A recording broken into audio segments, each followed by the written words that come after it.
चलिए आज एक बड़ी दिलचस्प कहानी सुनते हैं। ये कहानी है सफलता और ईमानदारी की। और ये सिर्फ मसालों और चावल की कहानी नहीं है, बल्कि नियत और सिद्धांतों की भी कहानी है। तो हमारी कहानी शुरू होती है सुंदर नगर नाम के एक शहर से। शहर बड़ा गुलजार, अपनी चमक धमक और जायकेदार खाने के लिए मशहूर। और यहीं शहर के बीचों बीच दो बिरयानी बेचने वालों की दुनिया बदलने वाली थी। कहानी के दिल में हैं दो दुकानदार, जिनकी सोच और काम करने का तरीका एक दूसरे से बिल्कुल ही अलग था। एक तरफ था गिरधारी, जिसकी शाही बिरयानी की दुकान बड़ी आलीशान थी और ग्राहकों की भीड़ लगी रहती थी। और ठीक उसी के सामने सड़क के उस पार था राजू का एक छोटा सा पुराना सा ठेला। मतलब एक तरफ थी अमीरी और दिखावा, तो दूसरी तरफ थी सादगी और गरीबी। पर यह फर्क सिर्फ उनकी दुकानों का नहीं था, ये उनकी सोच और उनके उसूलों का था। तो सबसे पहले गिरधारी की बात करते हैं। देखिए, उसका सारा ध्यान बस इस बात पर था कि गल्ले में कितना पैसा आ रहा है। खाने की क्वालिटी से उसे कोई लेना देना नहीं था। एक बार की बात है, उसके हेल्पर छोटू ने थोड़ी हिम्मत करके उसे टोका कि बिरयानी बासी हो गई है। तो जानते हैं गिरधारी ने क्या कहा? उसका ये जवाब उसका घमंड और उसकी बेईमानी साफ साफ दिखाता था। उसे किसी की अच्छी सलाह नहीं चाहिए थी, उसे तो बस अपना मुनाफा चाहिए था। और मुनाफे के लिए उसका जो तरीका था, वो तो बहुत ही खतरनाक था। उसका एक 3 स्टेप का फॉर्मूला था।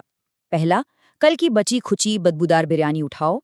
दूसरा, अपनी जेब से एक छोटी सी शीशी निकालो और उस पर एक खतरनाक केमिकल की कुछ बूंदें छिड़क दो। वो इससे अपना जादुई मंत्र कहता था। सिर्फ 2 बूंद और सड़ी हुई बिरयानी भी ऐसी महकने लगती जैसे ताजी बनी हो। और तीसरा, इसी जहरीले खाने को ऊंचे दाम पर बेचकर लोगों की सेहत के साथ खिलवाड़ करो। चलिए अब सड़क के दूसरी तरफ चलते हैं, राजू के ठेले पर। जिस वक्त गिरधारी धोखे की रेसिपी तैयार कर रहा था, उसी वक्त राजू ईमानदारी और मेहनत से अपनी बिरयानी बना रहा था। राजू के हालात अच्छे नहीं थे। वो गरीबी से जूझ रहा था। उसकी पत्नी सरिता कभी कभी टोकती थी कि इतने महंगे मसाले क्यों डालते हो, लेकिन राजू का विश्वास पक्का था।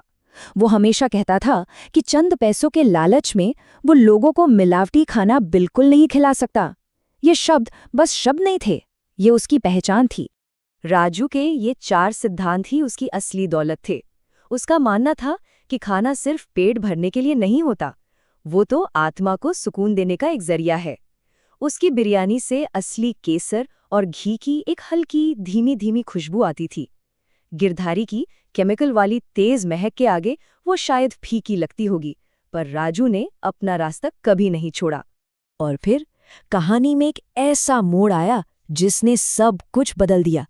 शहर में अचानक फूड पॉइजनिंग के मामले बढ़ने लगे थे और हर शिकायत की उंगली बाजार में बिकने वाली बिरयानी पर ही उठ रही थी। फूड इंस्पेक्टर विक्रम को कुछ गड़बड़ लग रही थी।